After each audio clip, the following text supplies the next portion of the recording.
truly believe that art is one thing that can bring us all together. If we get back to who we once were, people that knew the importance of creativity in the arts and always knew the importance of our spiritual roots. We can get back to that and we can kind of quell a lot of the division and the drama that we see nowadays. So this is Threads of the Divine. I'm going to start off with the Bible. You know, we love the Bible. I don't know if y'all have heard of that book, but it's a very popular book. So we're going to start off with Exodus chapter 35, verse 31 through 32. And it says, "He has filled them with the Spirit of God, with wisdom, with understanding, with knowledge, and all kinds of skills, to make artistic designs in silver and bronze and gold." And so tonight I want to talk to you about something powerful.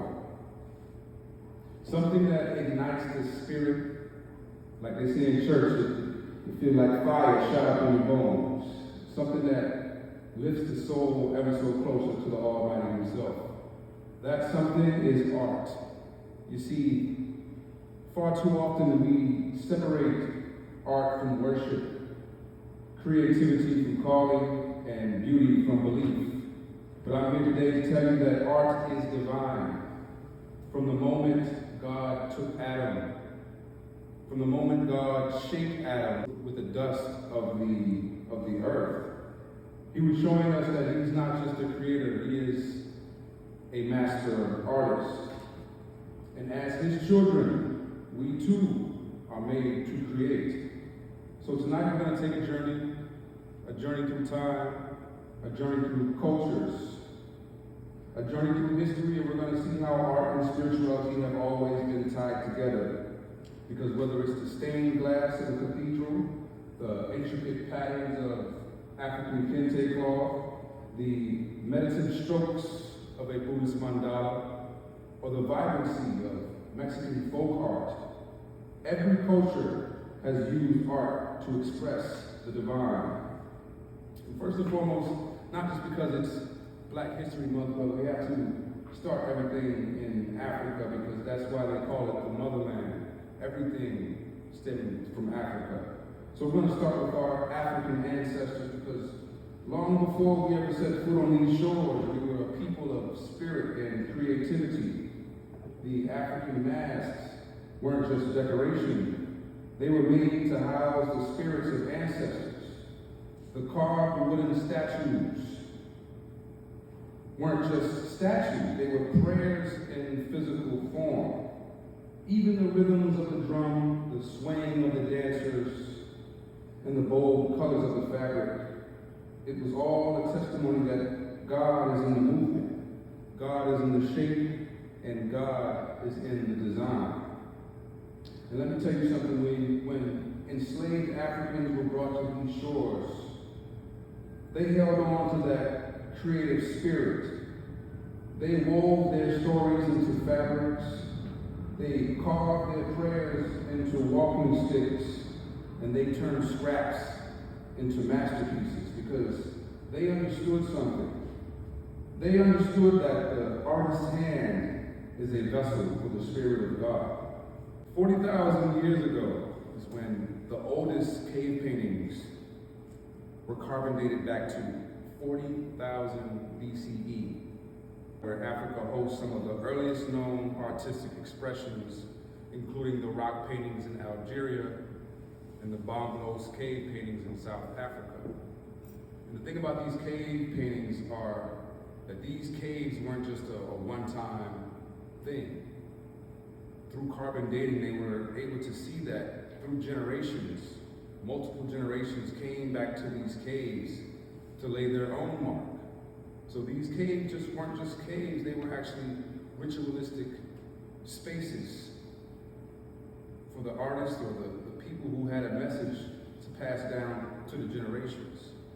So this is the earliest evidence that we have that the ancestors used art to connect, not only with the spirit, but with those coming up behind them, and also to honor those that came before them. These ancient artworks often depicted animals, human figures, symbols, believed to represent rituals, shamanic practices, or connections to the spirit world. They weren't just graffiti on the wall. They had a specific meaning.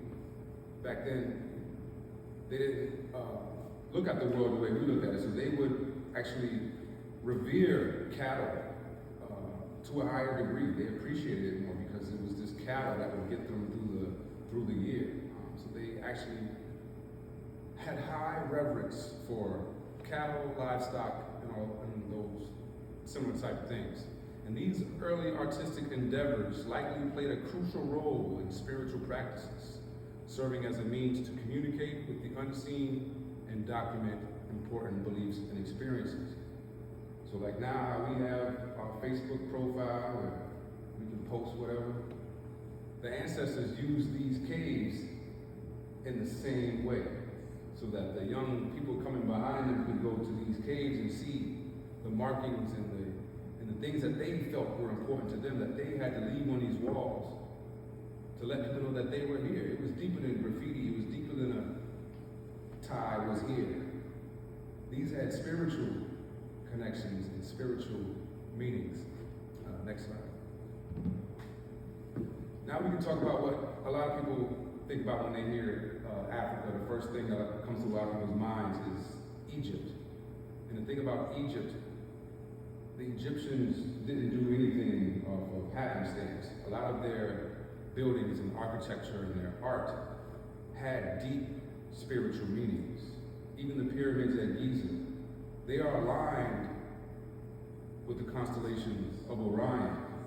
They are aligned down to the degree of a centimeter. Still to this day, scientists can't figure out the purpose or the meaning and how these architectural feats were accomplished. So Egyptian art, including hieroglyphics, statues, and murals, served as a means of connecting gods and guiding souls to the afterlife. These intricate works adorn temples and tombs, creating a visual language of spirituality. Structures like the Great Pyramid of Giza and the Temple of Karnak were designed to honor the gods and symbolize humanity's relationship with the cosmos. These monumental creations stood as a testament to the Egyptians' deep spiritual beliefs and architectural prowess. So a lot of times, we know about the Egyptians, they had deep spiritual knowledge as well as deep architectural knowledge. So one of the ideas behind the pyramids at Giza was just to show off, just to show that we can do it. To this day, scientists don't understand why they would go through such trouble to build these pyramids. A lot of people think the pyramids were tombs, but till this day, not one body was found in these pyramids. So we are still perplexed, even though we are amazed. But just understand that the Egyptians knew art was deeper than its visual aesthetics. They didn't do anything just because. They held art in a high regard and also understood that it connected with the divine. Now we can talk about the Yoruba people and the Ifa art. A lot of people are familiar with Yoruba from the beads, the belly beads you see women wear, you know. But a lot of times we don't understand that this art wasn't just art, it had deep spiritual meaning. The masks, like those of the Egungun masquerade, represent ancestral spirits used in ceremonies to honor and connect with the past. These vibrant creations embody the living presence of ancestors in Yoruba spiritual life. The beadwork and jewelry often carry deep spiritual significance with patterns and colors representing different deities or aspects of Yoruba cosmology. These wearable art forms connect individuals to their spiritual heritage. And like I said, to the layman, they would look at these beads and the Yoruba artwork and say, man, that's pretty. But to the creators and people that these ritualistic pieces were created for, yes, it's pretty, but it's also very powerful. There's a very powerful meaning behind it as well. The Yoruba people create elaborately carved divination boards and sculptures as part of Ifa, a spiritual practice connecting the physical and divine realms. These tools serve as conduits for spiritual guidance and wisdom. A lot of the African art has deeper meaning outside of its beauty. To Western culture, we would see it as something to put on the auction block or to put in your collection. But these masks and these statues were made with spiritual intent. And if we look at modern work and modern artists such as Picasso and Henri Matisse, in the time where they were creating their work, they were heavily influenced by African art. Around these times, African art was being put on auctions and in museums. And artists like Picasso would come across these masks and get inspired by them. And this is where we actually get the movement of Cubism.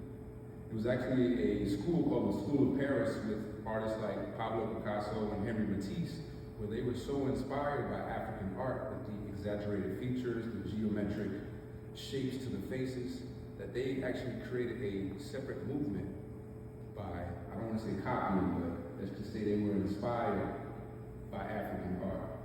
And so this movement is what we know today as Cubism. And if we know Basquiat, a lot of Basquiat's art is influenced by Picasso, which was influenced by African art. So that's one of the allures when it comes to Basquiat, especially with Black folk. We connect with his art as one of the leading contemporaries of our time because it has a deep African background. So, back to the School of Paris. European artists encountered African masks and sculptures in museums and collections, sparking fascination with their bold forms and spiritual powers. This influence led to the development of Cubism and other modernist movements, forever changing the course of Western art. Still to this day, African art gains recognition as a major influence on modern art, challenging Eurocentric views and inspiring a global artistic dialogue. We can skip over that slide.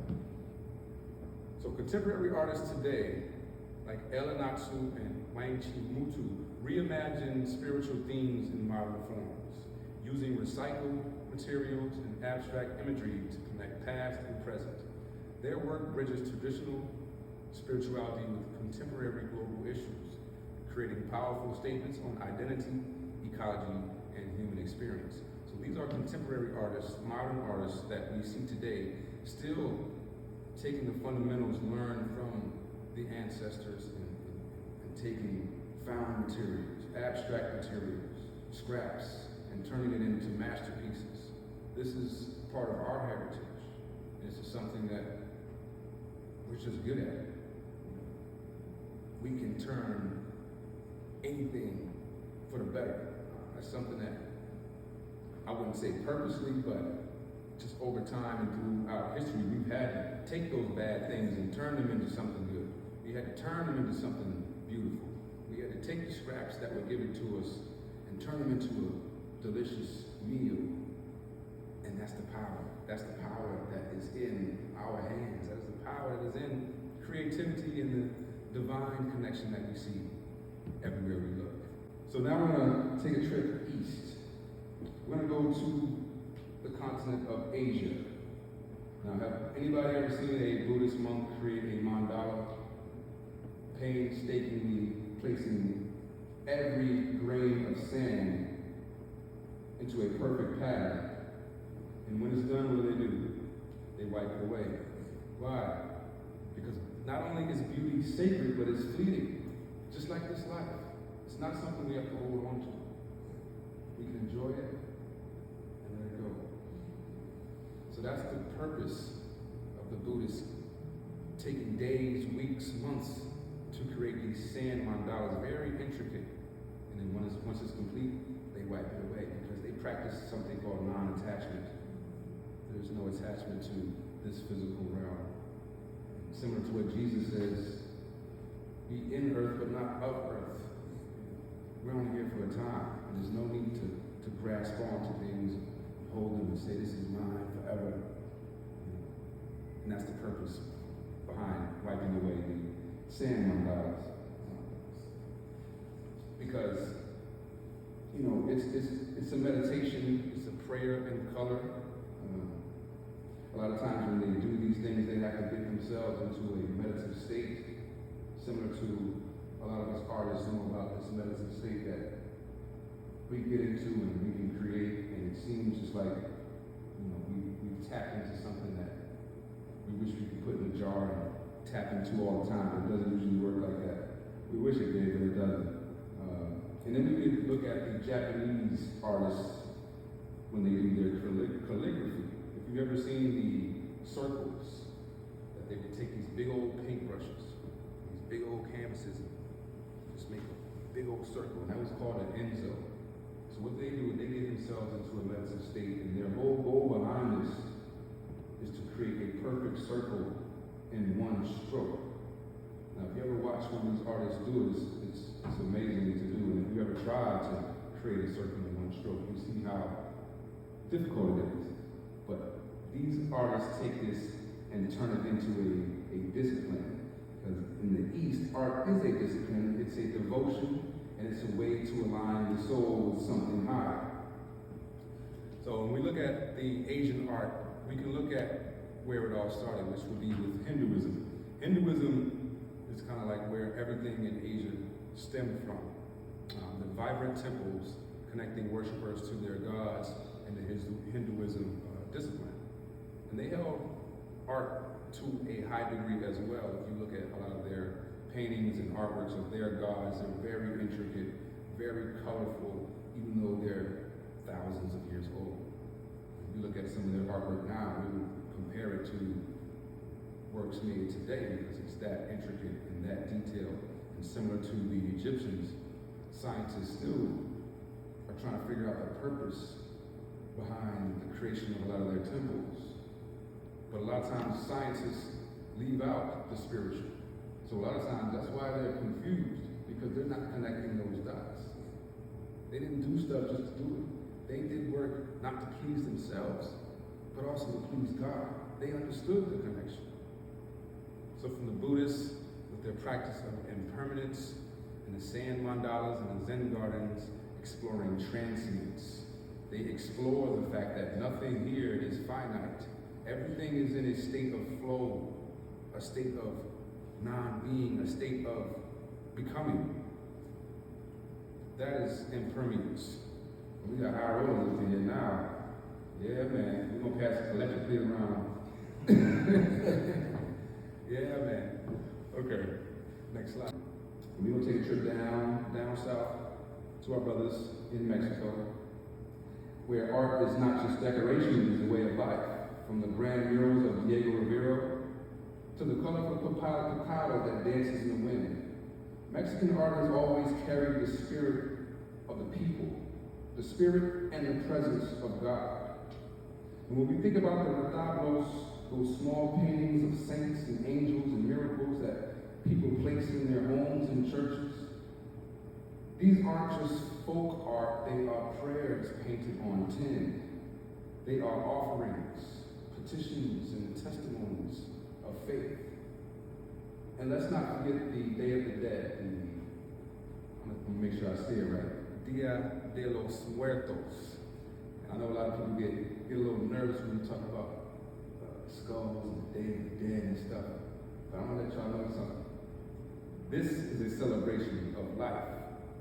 From the candles to the marigolds to the sugar skulls, all of it is a way to honor the souls that have gone before us, to say, we remember you, we love you, and we see you again. That, my friends, is an act of faith. Mexican murals and Mexican art tell the stories of people, the stories of struggle, of faith, and of survival. From the indigenous traditions of the Aztecs to the Catholic imagery that fills every town square, Mexican art has always been a bridge between heaven and earth. Now we're going to wrap it up because I know y'all can't wait to dig into the clay on the table. I can see it. I can see it in your face. But I want y'all to hear me this evening. I want y'all to hear me when I say each and every one of you is a masterpiece. We're going to go back to the Bible, and Paul tells us in Ephesians that we are God's handiwork, created in Christ Jesus to do good works. That means each and every one of us has that divine spark within. So don't let this world tell you that art is just decoration. Don't let the enemy convince you that creativity is a waste of time. When you paint, when you sing, when you cook, you are connected into your God-given calling. So, art is not just something we do. Art is who we are.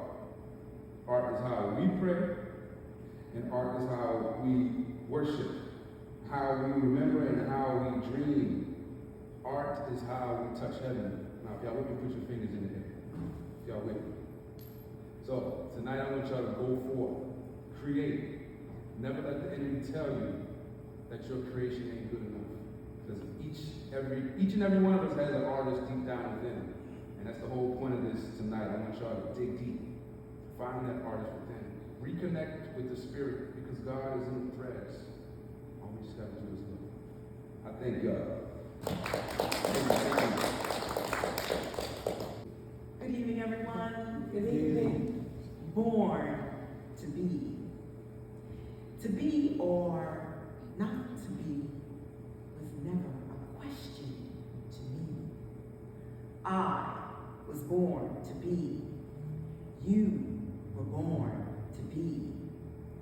We were born to be respectful and trusting in the creator of the rhythm of life that flows between you and I, the present, past, and the future.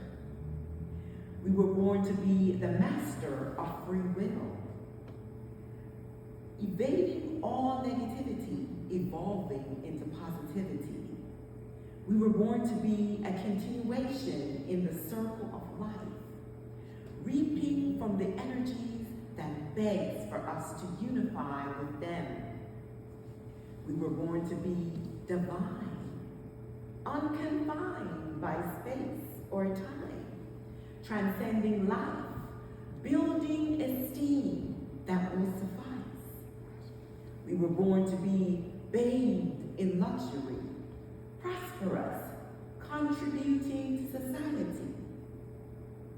We were born to be a positive example, highly respected, accepting nothing less, teaching kindness, expressing tenderness, a resonating reminder of the power we possess.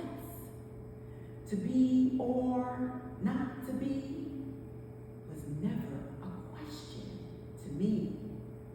I was born to be. You were born to be. That was one of my poems from my book, Our Journey to Inner Peace. I stand here and I give thanks to God. There is a direct correlation between my art and spirituality. It took me over 50 years to reach a place of inner peace, and I consider it a mission to make that journey shorter for others.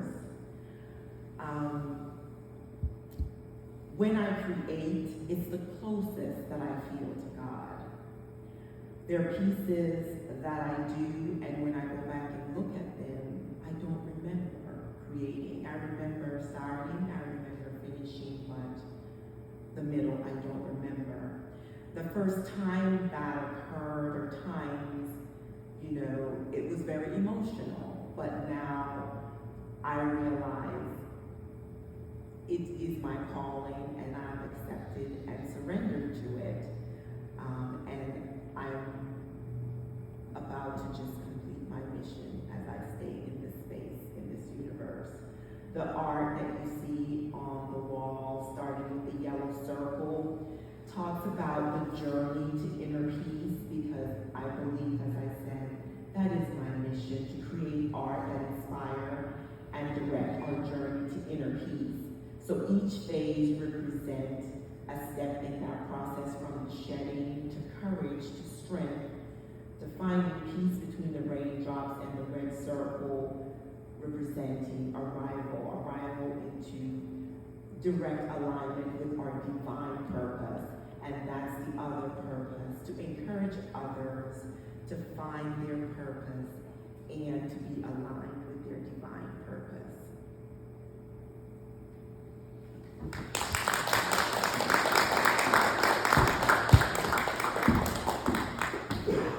Thank you to the wonderful Christine Johnson.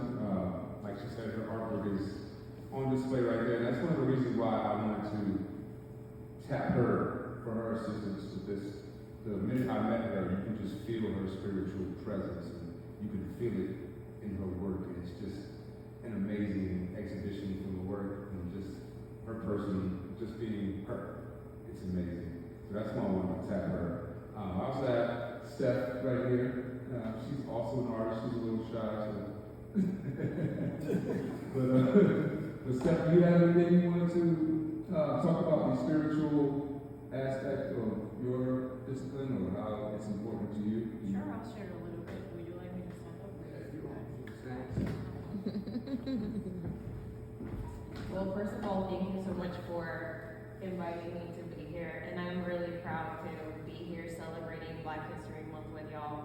The percentage of Black heritage in my genetics is very small, but it's still there, and I very much feel honored to be here sharing about me and my mixed gene pool with you. But most of where I came from is Mexico, and I was born and raised there. Two of my grandmothers were Native American from Mexico, and I was born really close to the pyramids of Teotihuacan. So I am really happy to know a lot about my ancestors and have that direct link. I know that that is not something that a lot of us have, and I do not have a big connection to the other part of my ancestry, but I do know this. And I know it's something that I share with a lot of people. It's like that grandmother energy, that connection. And the culture that my grandmothers came from, some people call it Aztec, but even older than that is the Toltec tradition. It's one of the oldest cultures from Mexico and honestly like South America. And something that I find really beautiful from our culture is one of the biggest messages is that we are all artists. And I don't know how that makes you feel, if you can like feel as an artist in your heart, but I hope that you do after I share a little bit more of what this means to me. I really think that every single thing that we do can become art. And what I mean by that is that from the moment you wake up in the morning, your mind turns on. And you probably start hearing the list of things that you need to do. And based on the advice of your mind, then you make choices. And I feel like the intention and the energy behind every choice that we make is what allows us to tap into that artist energy. Because if you have an intention of creating the most beautiful world that only you know in your own personal heart is possible, and you make the decision in order to create that, even if it's just a tiny thing, even if it's something like, hey, today I'm going to wear my grandfather's watch so that I can carry that energy with me, or if it's, I'm not feeling so well today, but I'm going to offer kindness to myself and also have that kindness reflected to other people that maybe also might not feel well or may not be happy. If you can make your choice from that place of, I would say it's a choice that comes from the heart, a place of love, because ultimately what I feel spirituality and God or the divine means to me is that connection that we have to love. Because when we look at, I love how Ty kind of took us through a journey of space and time. The universe really is a love story because these two things came together and they exploded and they created everything we have. Whether you believe in that or you believe that the love of God or multiple gods is the reason why we're here, I do love that love is really where we come from and hopefully where we feel like we can go back to. And to me, my art practice is a really spiritual place, because what that means to me is I make space, I stop doing things, and I slow down.